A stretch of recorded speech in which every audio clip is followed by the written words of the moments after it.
श्री सनातन धर्म वैदिक संस्कृति। ओम सनातन धर्म का प्रतीक चिन्ह ही नहीं बल्कि सनातन परंपरा का सबसे पवित्र शब्द है। सनातन धर्म वैदिक धर्म, जो वैदिक धर्म के वैकल्पिक नाम से जाना जाता है।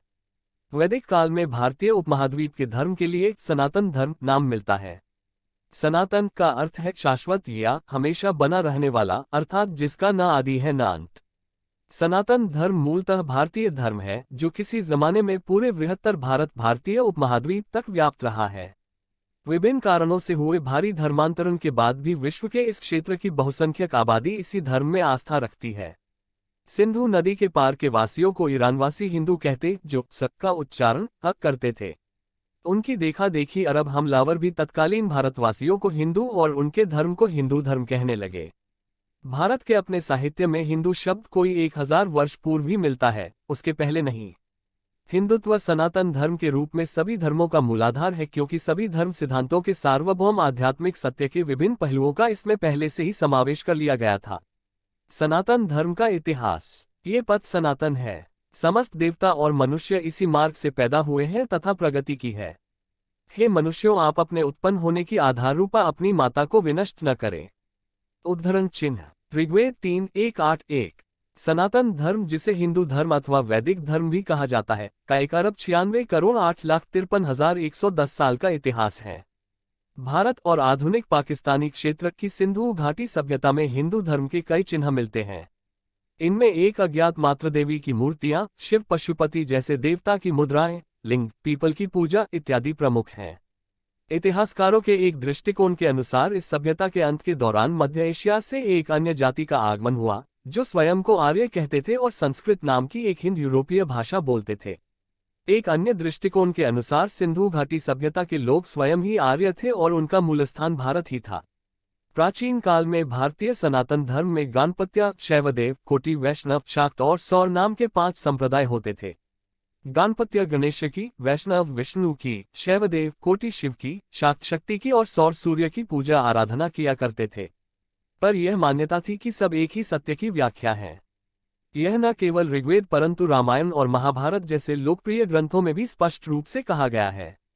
प्रत्येक संप्रदाय के समर्थक अपने देवता को दूसरे संप्रदायों के देवता से बड़ा समझते थे और इस कारण से उनमें वैमनस्य बना रहता था। एकता बनाए रखने के उद्देश्य से धर्मगुरुओं ने लोगों को ये शिक्षा देना आरंभ किया कि सभी देवता समान हैं। विष्णु, शिव और शक्ति आदि देवी देवता परस्पर एक दूसरे के भी भक्त हैं। उनकी इन शिक्षाओं से तीनों संप्रदायों में मेल हुआ और सनातन धर्म की उत्पत्ति हुई। सनातन धर्म में विष्णु, शिव और शक्ति को समान माना गया और तीनों ही संप्रदाय के समर्थक इस धर्म को मानने लगे। सनातन धर्म का सारा साहित्य वेद, पुराण, श्रुति, स्मृतियां, उपनिषद, रामायण, महाभारत, गीता आदि संस्कृत भाषा में रचा गया है। कालांतर में भारतवर्ष में मुसलमान शासन हो जाने के कारण देवभाषा संस्कृत का ह्रास हो गया तथा सनातन धर्म की अवनति होने लगी। इस स्थिति को सुधारने के लिए विद्वान संत तुलसीदास ने प्रचलित भाषा में धार्मिक साहित्य की रचना करके सनातन धर्म की रक्षा की। जब औपनिवेशिक ब्रिटिश शासन को ईसाई, मुस्लिम आदि धर्मों के मानने वालों का तुलनात्मक अध्ययन करने के लिए जनगणना करने की आवश्यकता पड़ी तो सनातन शब्द से अपरिचित होने के कारण उन्होंने यहाँ के धर्म का नाम सनातन धर्म के स्थान पर हिंदू धर्म रख दिया। सनातन धर्म हिंदू धर्म का वास्तविक नाम है। सनातन धर्म का स्वरूप सत्य 2 धातुओं से मिलकर बना है, सत और तत्। सत का अर्थ यह और तत् का अर्थ वह, दोनों ही सत्य है। अहम ब्रह्मास्मि और तत्त्वमसि, अर्थात मैं ही ब्रह्म हूँ और तुम ही ब्रह्म हो। ये संपूर्ण जगत ब्रह्म में है। ब्रह्म पूर्ण है, ये जगत भी पूर्ण है। पूर्ण जगत की उत्पत्ति पूर्ण ब्रह्म से हुई है। पूर्ण ब्रह्म से पूर्ण जगत की उत्पत्ति होने पर भी ब्रह्म की पूर्णता में कोई न्यूनता नहीं आती। वह शेष रूप में भी पूर्ण ही रहता है। यही सनातन सत्य है। सनातन में आधुनिक और समसामयिक चुनौतियों का सामना करने के लिए इसमें समय समय पर बदलाव होते रहे हैं, जैसे कि राजा राम मोहन राय, स्वामी दयानंद, स्वामी विवेकानंद आदि ने सती प्रथा, बाल विवाह, अस्पृश्यता जैसे असुविधाजनक परंपरागत कुरीतियों से असहज महसूस करते रहे। इन कुरीतियों की जड़ों धर्मशास्त्रों में मौजूद उन श्लोकों, मंत्रों को क्षेपित कहा या फिर इनके अर्थों को बदला और इन्हें त्याज्य घोषित किया तो कई पुरानी परंपराओं का पुनरुद्धार किया, जैसे विधवा विवाह, स्त्री शिक्षा आदि। यद्यपि आज सनातन का पर्याय हिंदू है, पर बौद्ध, जैन धर्मावलंबी भी अपने आप को सनातनी कहते हैं, क्योंकि बुद्ध भी अपने को सनातनी कहते हैं। यहाँ तक कि नास्तिक, जो कि चारवाक दर्शन को मानते हैं, वह भी सनातनी है। सनातन धर्मी के लिए किसी विशिष्ट पद्धति, कर्मकांड, वेशभूषा को मानना जरूरी नहीं। बस वह सनातन धर्मी परिवार में जन्मा हो, वेदांत, मीमांसा, चारवाक, जैन, बौद्ध आदि किसी भी दर्शन को मानता हो, बस उसके सनातनी होने के लिए पर्याप्त है। सनातन धर्म की गुत्थियों को देखते हुए कई बार इसे कठिन और समझने में मुश्किल धर्म समझा जाता है। हालांकि सच्चाई तो ऐसी नहीं है, फिर भी इसके इतने आयाम, इतने पहलू हैं कि लोग कई बार इसे लेकर भ्रमित हो जाते हैं। सबसे बड़ा कारण इसका ये कि सनातन धर्म किसी एक दार्शनिक, मनीषा या ऋषि के विचारों की उपज नहीं है, न ही ये किसी खास समय पैदा हुआ। ये तो अनादिकाल से प्रवाहमान और विकासमान रहा। साथ ही ये केवल एक दृष्टा, सिद्धांत या तर्क को भी वरीयता नहीं देता। सनातन धर्म का मार्ग। विज्ञान जब प्रत्येक वस्तु, विचार और तत्व का मूल्यांकन करता है तो इस प्रक्रिया में धर्म के अनेक विश्वास और सिद्धांत धराशायी हो जाते हैं। विज्ञान भी सनातन सत्य को पकड़ने में अभी तक कामयाब नहीं हुआ है, किंतु वेदांत में उल्लेखित जिस सनातन सत्य की महिमा का वर्णन किया गया है, विज्ञान धीरे धीरे उससे सहमत होता नजर आ रहा है। हमारे ऋषि मुनियों ने ध्यान और मोक्ष की गहरी अवस्था में ब्रह्म, ब्रह्मांड और आत्मा के रहस्य को जानकर उसे स्पष्ट तौर पर व्यक्त किया था। वेदों में ही सर्वप्रथम ब्रह्म और ब्रह्मांड के रहस्य पर से पर्दा हटाकर मोक्ष की धारणा को प्रतिपादित कर उसके महत्व को समझाया गया था। मोक्ष के बगैर आत्मा की कोई गति नहीं, इसीलिए ऋषियों ने मोक्ष के मार्ग को ही सनातन मार्ग माना है। गीता की कुछ खास बातें। गीता में आचरण की अपेक्षा भाव की प्रधानता। इस पर यह शंका होती है कि फिर भगवान ने कई स्थलों में वेदों की निंदा क्यों की है।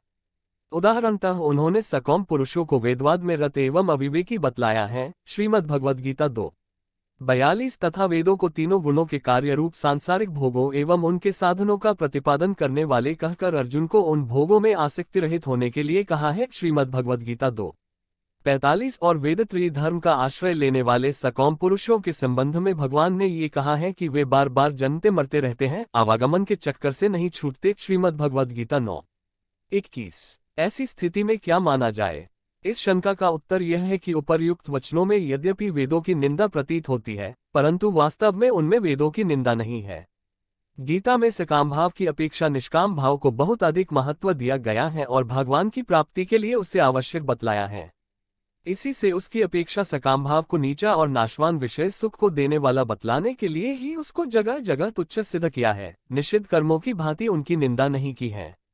जहां वेदों के फल को लांघ जाने की बात कही गई है, वहां भी सकौम कर्म को लक्ष्य करके ही वैसा कहा गया है, श्रीमद् भगवद गीता 8:28। उपर्युक्त विवेचन से यह बात स्पष्ट हो जाती है कि भगवान ने गीता में वेदों की निंदा कहीं भी नहीं की है, बल्कि जगह जगह वेदों की प्रशंसा ही की है।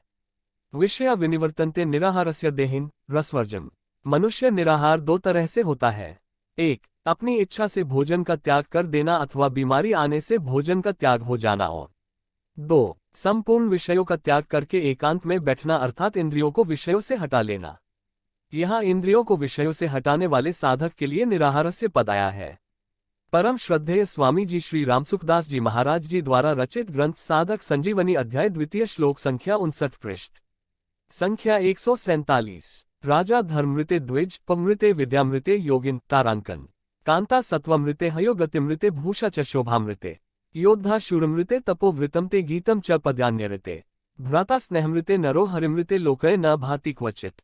धर्म रहित राजा, पवित्रता रहित ब्राह्मण, ब्रह्मविद्या रहित योगी, सतीत्व रहित स्त्री, गति रहित घोड़ा, सुंदरता रहित आभूषण, वीरता रहित योद्धा, व्रत रहित तप, पद्य रहित गान, स्नेह रहित भाई और भगवत प्रेम रहित मनुष्य संसार में कहीं भी शोभा नहीं पाते।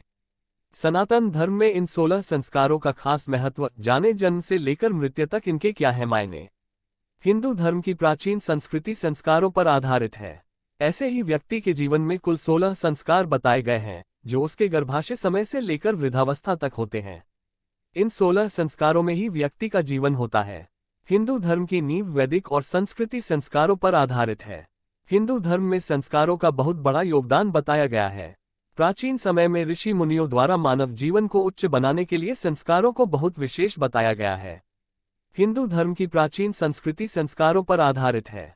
ऐसे ही व्यक्ति के जीवन में कुल 16 संस्कार बताए गए हैं, जो उसके गर्भाशय समय से लेकर वृद्धावस्था तक होते हैं।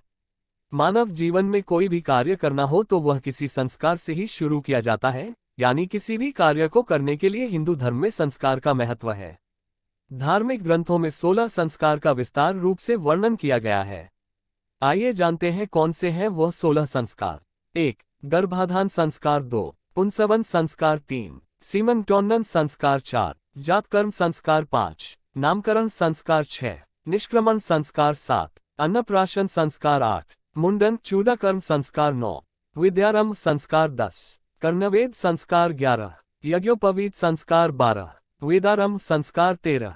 केशांत संस्कार। 14. समावर्तन संस्कार। 15. विवाह संस्कार। 16. अंत्येष्टि संस्कार। श्राद्ध संस्कार।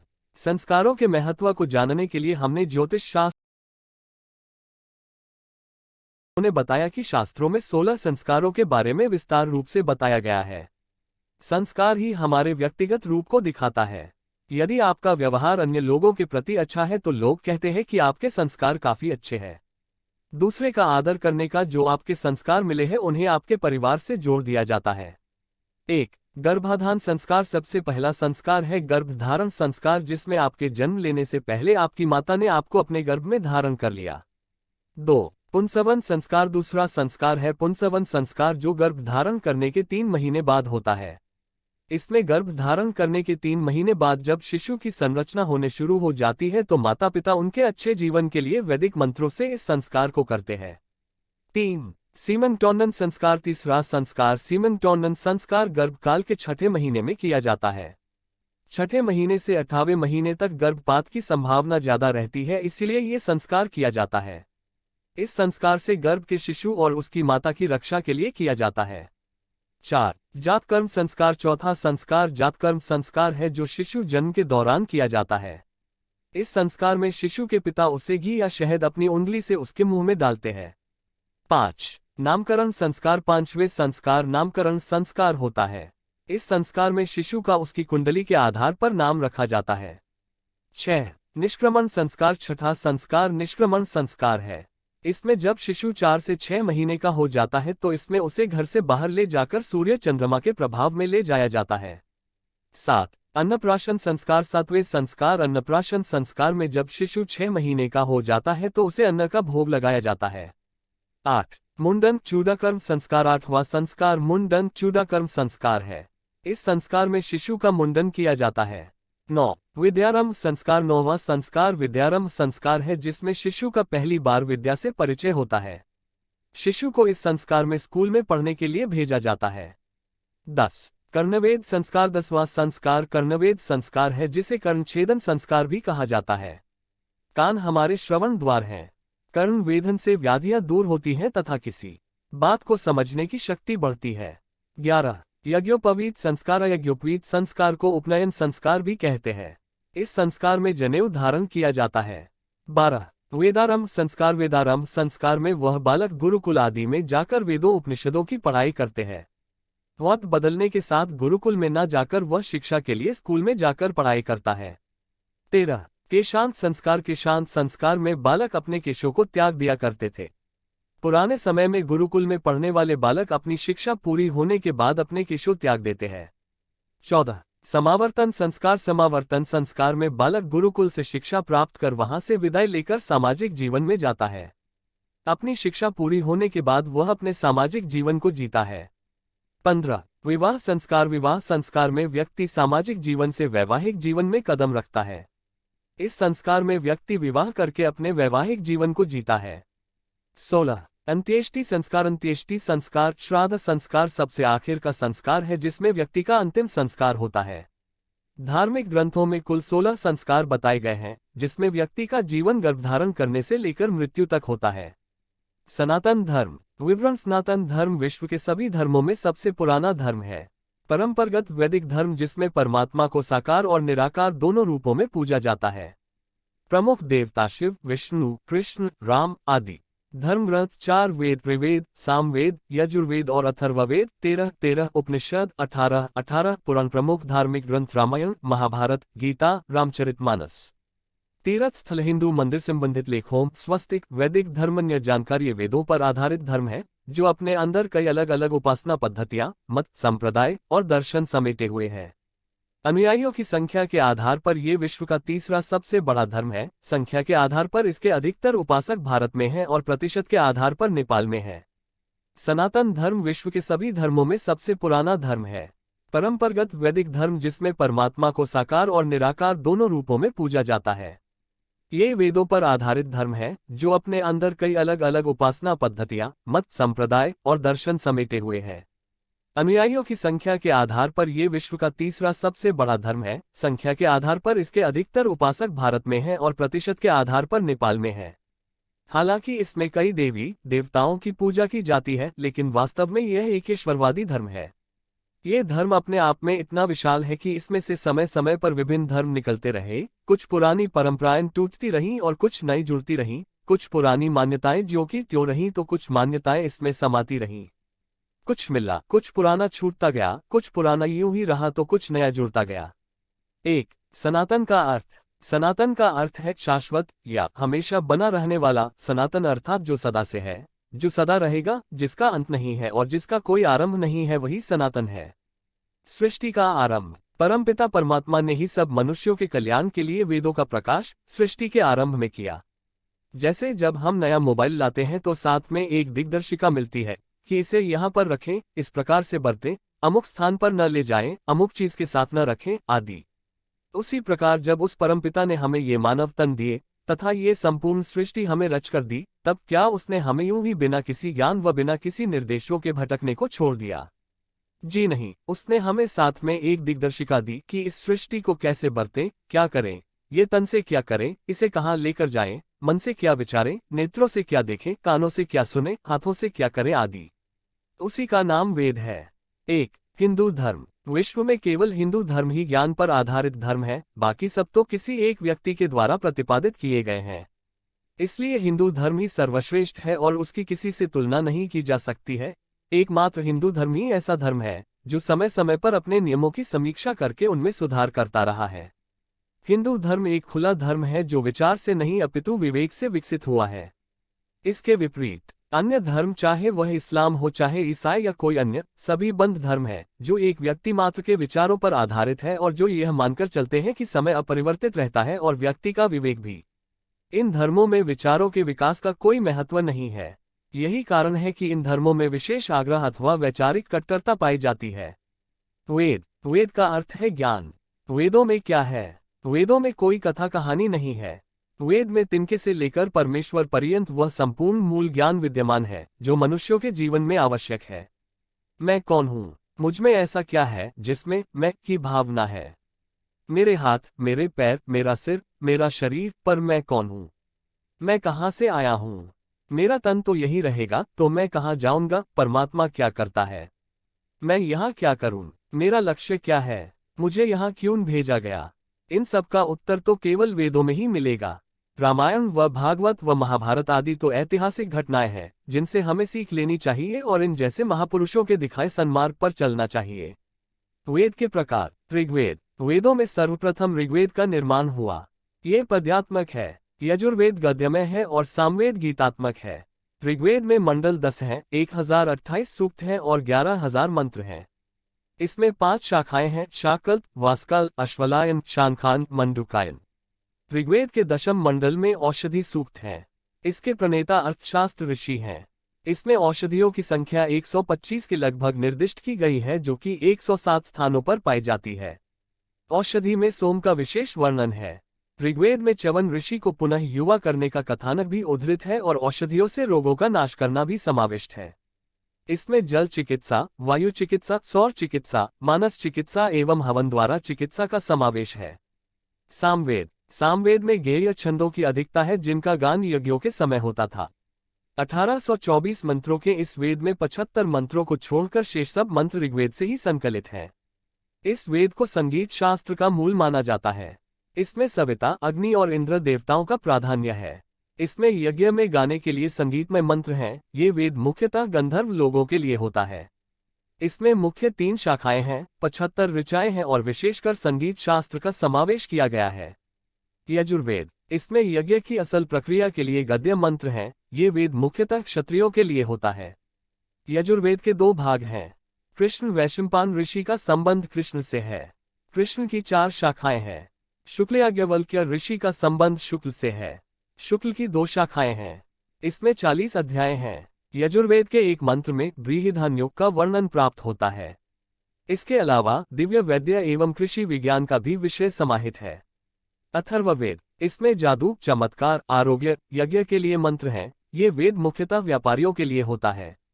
इसमें 20 कांड हैं। अथर्ववेद में 8 खंड आते हैं, जिनमें भेषज वेद एवं धातु वेद ये 2 नाम स्पष्ट प्राप्त हैं। धर्म ग्रंथ, हिंदुओं का धर्म ग्रंथ क्या है? विद्वानों अनुसार वेद ही है हिंदुओं के धर्म ग्रंथ। वेदों में दुनिया की हर बातें हैं। वेदों में धर्म, योग, विज्ञान, जीवन, समाज और ब्रह्मांड की उत्पत्ति, पालन और संहार का विस्तृत उल्लेख है। वेदों का सार है उपनिषद और उपनिषदों का सार है गीता। सार का अर्थ होता है संक्षिप्त। ईश्वर, ईश्वर का स्वरूप क्या है? यजुर्वेद के 32वें अध्याय में परमात्मा के विषय में कहा गया है कि अग्नि वही है, आदित्य वही है, वायु, चंद्र और शुक्र वही है, जल, प्रजापति और सर्वत्र भी वही है। वह प्रत्यक्ष नहीं देखा जा सकता है। उसकी कोई प्रतिमा नहीं है, न तस्य प्रतिमा, उसका नाम ही अत्यंत महान है। वह सब दिशाओं को व्याप्त कर स्थित है। स्पष्ट है कि वेद के अनुसार ईश्वर की न तो कोई प्रतिमा या मूर्ति है और न ही उसे प्रत्यक्ष रूप में देखा जा सकता है। किसी मूर्ति में ईश्वर के बसने या ईश्वतर का प्रत्यक्ष दर्शन करने का कथन वेद सम्मित नहीं है। जिन्होंने वेद पढ़े हैं वे जानते हैं कि प्रकृति, सांसारिक वस्तुएं, मानव और स्वयं को पूजना कितना बड़ा पाप है। पापी हैं वे लोग जो खुद को पूजवाते हैं। ऐसे संत, ऐसे गुरु और ऐसे व्यक्तियों से दूर रहना ही धर्म सम्मत आचरण है। 1. मंदिर, हिंदुओं के उपासना स्थल को मंदिर कहते हैं। यह आराधना और पूजा अर्चना के लिए निश्चित की हुई जगह है। यानी जिस जगह किसी आराध्य देव के प्रति ध्यान या चिंतन किया जाए या वहां मूर्ति इत्यादि रखकर पूजा अर्चना की जाए उसे मंदिर कहते हैं। मूर्ति के प्रति हम श्रद्धा से जुड़े होते हैं और यह श्रद्धा परमात्मा से जुड़ने में एक सेतु का काम करता है। सारे धर्मों में ये श्रद्धा किसी न किसी रूप में मौजूद है, यह अटल सत्य है।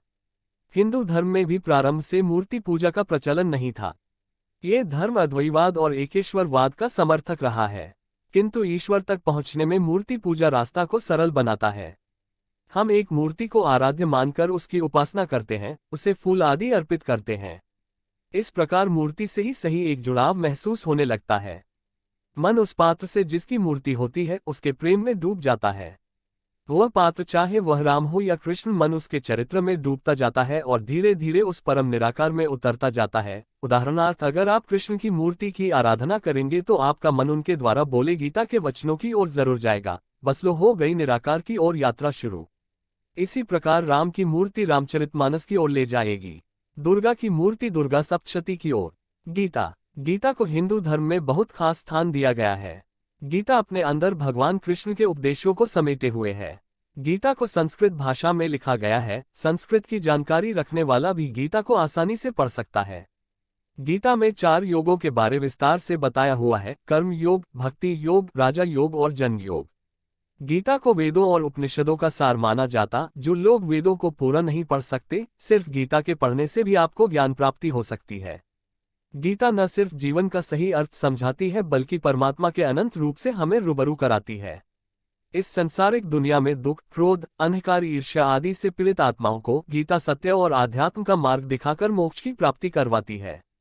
गीता में लिखे उपदेश किसी एक मनुष्य विशेष या किसी खास धर्म के लिए नहीं है, इसके उपदेश तो पूरे जग के लिए है। जिसमें आध्यात्म और ईश्वर के बीच जो गहरा संबंध है उसके बारे में विस्तार से लिखा गया है। गीता में धीरज, संतोष, शांति, मोक्ष और सिद्धि को प्राप्त करने के बारे में उपदेश दिया गया है। गीता सार, भगवान कृष्ण के उपदेशों को भगवद गीता नामक लोकप्रिय किताब में लिखा गया है। चूंकि यह किताब काफी विस्तृत है इसलिए इसे एक बार में पढ़ पाना काफी मुश्किल होता है। गीता सार भगवान कृष्ण के द्वारा दिए गए उपदेशों का निचोड़ है। ये पवित्र गीता का सारांश है। भगवान प्रत्येक इंसान से विभिन्न मुद्दों पर सवाल करते हैं और उन्हें मायावी संसार को त्यागने को कहते हैं।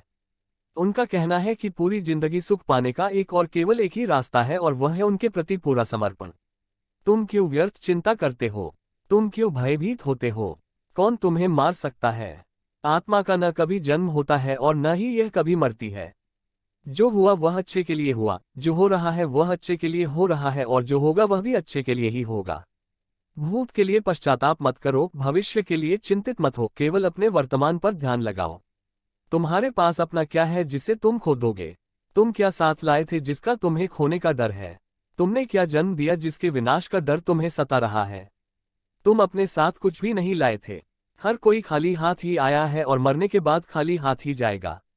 जो कुछ भी आज तुम्हारा है कल किसी और का था और परसों किसी और का हो जाएगा।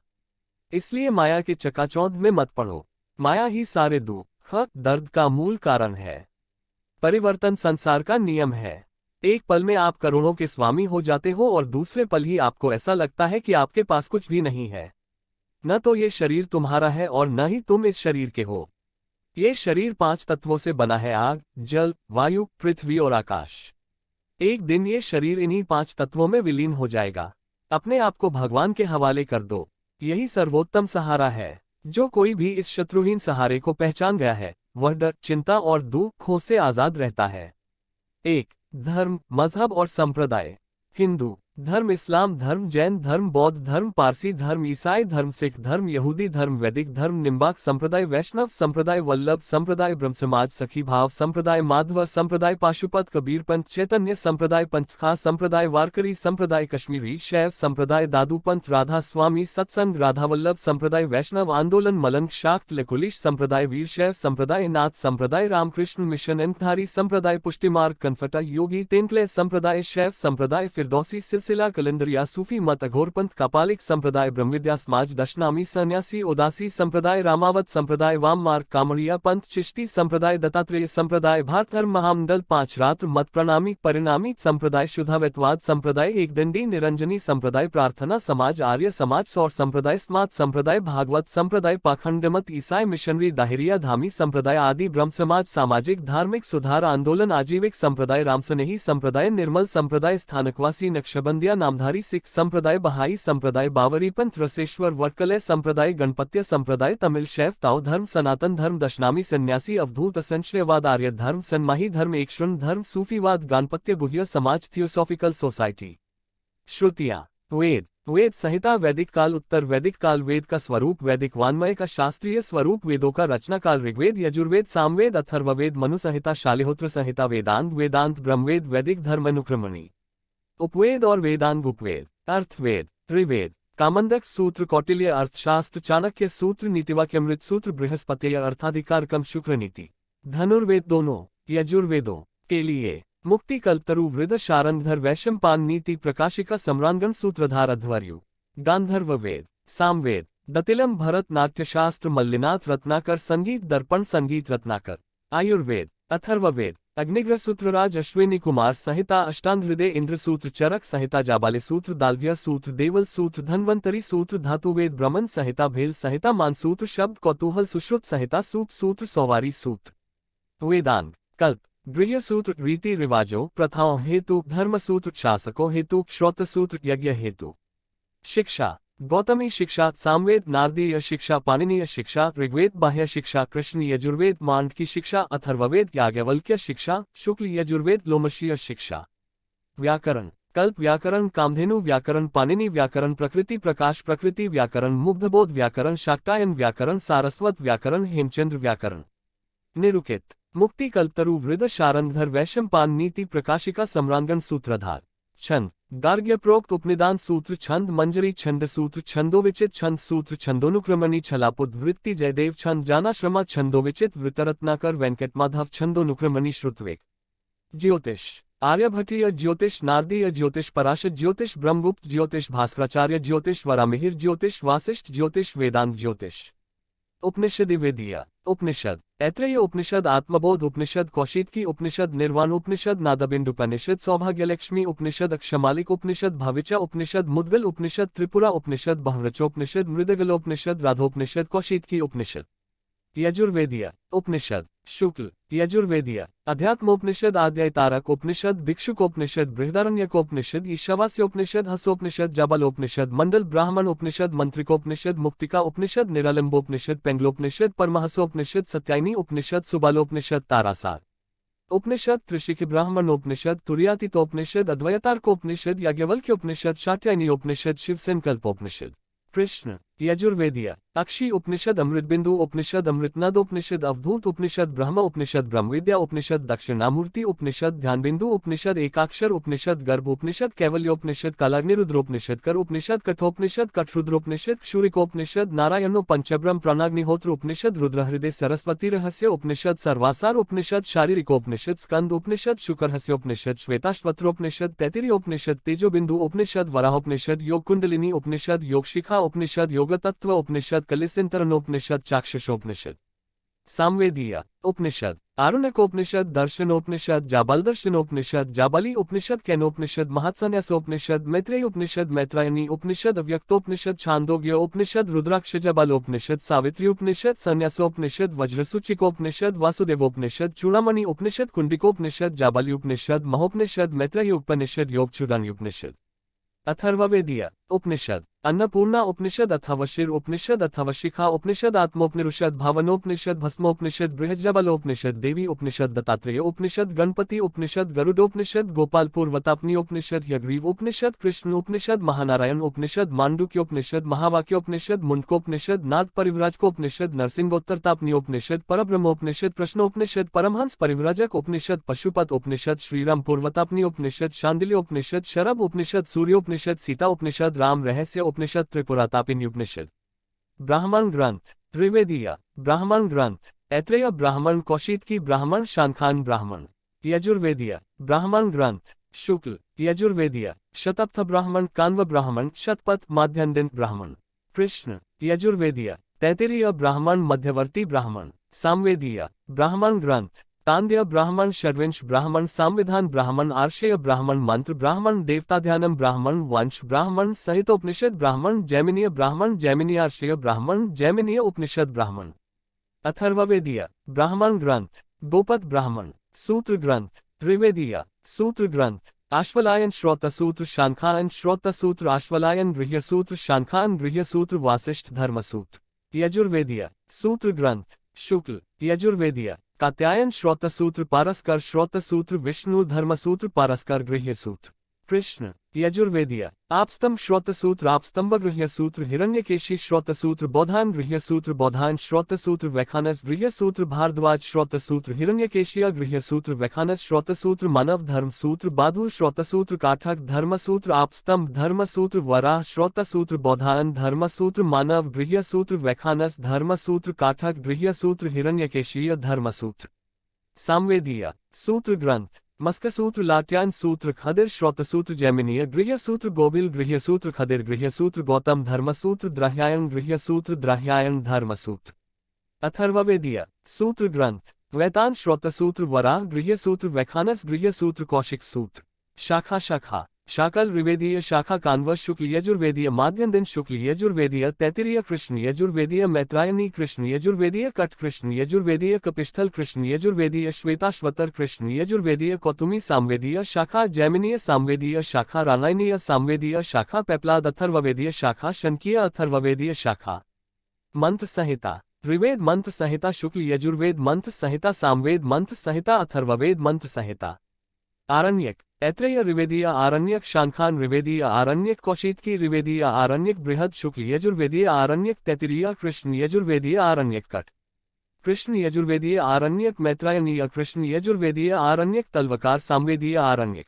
प्रातिशाख्य एवं अनुक्रमणिका ऋवेदीय प्रातिशाख्य शानखान प्रातिशाख्य बृहद प्रातिशाख्य आर्षानुक्रमणिका आश्वलायन प्रातिशाख्य छंदोनुक्रमणिका ऋग प्रातिशाख्य देवतानुक्रमणिका सर्वानुक्रमणिका अनुवाकानुक्रमणिका बृहद्वातानुक्रमणिका ऋग्विज्ञान यजुर्वेदीय प्रातिशाख्य शुक्ल यजुर्वेदीय कात्यायन शुल्वसूत्र कात्यायनुक्रमणिका वात्स्नेयी प्रातिशाख्य कृष्ण यजुर्वेदीय तैतिरीय प्रातिशाख्य सामवेदीय प्रातिशाख्य शनकीया चतुर्ध्यापिका स्मृति साहित्य स्मृति ग्रंथ अंगिरस स्मृति आपस्तंभ स्मृति ऐत्रेय स्मृति कात्यायन स्मृति दक्ष स्मृति पाराशर स्मृति प्रजापति स्मृति बृहस्पति स्मृति मनुस्मृति मार्कंडेय स्मृति यम स्मृति याज्ञवल्क्य स्मृति लिखित स्मृति वसिष्ठ स्मृति विष्णु स्मृति व्यास स्मृति शंख स्मृति शातात्प स्मृति संवर्ता स्मृति हारिति स्मृति पुराण अग्निकूर्म गरुड़ नारद पद्म ब्रह्म ब्रह्मवैवर्त पुराण ब्रह्मांड भविष्य भागवत मत्स्य मार्कंडेय लिंग वराह वामन विष्णु शिव पुराण वायु पुराण स्कंद महाकाव्य रामायण वाल्मीकि योग वासिष्ठ महाभारत व्यास भगवद गीता दर्शन न्याय दर्शन पूर्व मीमांसा योग उत्तर मीमांसा वैशेषिक सांख्य।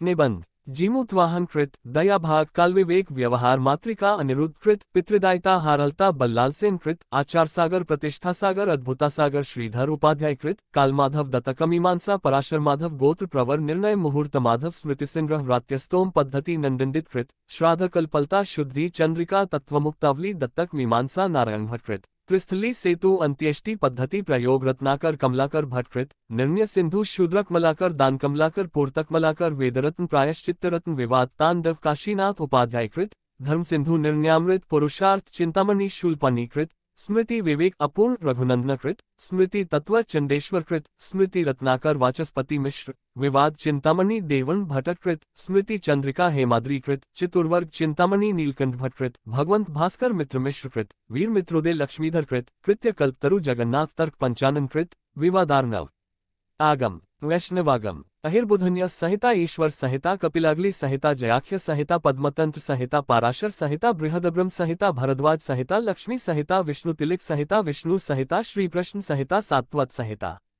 शैवागम तत्वत्रय तत्व प्रकाशिका तत्वसंग्रह तात्पर्य संग्रह नरेश्वर परीक्षा नादकारिका परमोक्ष निराशकारिका पाशुपत सूत्र भोगकारिका मोक्षकारिका रत्नत्रय श्रुति सूक्तिमाला सूत संहिता शाक्तागम वामागम अद्वैत भावोपनिषद अरुणोपनिषद कालिकोपनिषद कौलोपनिषद तारोपनिषद त्रिपुरोपनिषद ब्रहिचोपनिषद भावनोपनिषद मिश्र मार्ग कलानिधि कुलार्णव कुलेश्वरी चंद्रक ज्योत्स्राप्ति दुर्वासस बारहस्पत्य भुवनेश्वरी समयाचार वशिष्ठ संहिता शुक्र संहिता सनक संहिता सनत कुमार संहिता सनंद संहिता तांत्रिक साधना काली विलास कुलार्णव कुल चूड़ामणि ज्ञानार्णव तंत्रराज त्रिपुरा रहस्य दक्षिणामूर्ति संहिता नामकेश्वर प्रपंचसार मंत्र महार्णव महानिर्वाण रुद्रयामल शक्ति सिंगम तंत्र शारदा तिलक संस्कृत एवं अन्य प्राचीन साहित्य संस्कृत साहित्य आर्यभट्टीय अष्टाध्यायी अवंती सुंदरी कथा उत्तररामचरित कामंकी अनीतिशास्त्र कीर्ति कौमुदी कुमारपाल चरित चरक संहिता नवसाहसन कचरित पृथ्वीराज विजय वृहत कथा मंजरी मत्ताविलास प्रहसन मालविकाग्निमित्रम मृचकटिकम शूल सूत्र रघुवंश महाकाव्य राजतरंगिनी विक्रमांकादेव चरित कथा सरितसागर श्लोक स्वप्नवास अवदत्तम हर्षचरित विक्रमोर्वशीयम देवी चांद्रगुप्तम अभिज्ञान शाकुंतलम मेघदूत ऋतु संहार कुमार संभव किरातार्जुनीयम मुद्रा राक्षस नैषधचरित बालरामायण बाल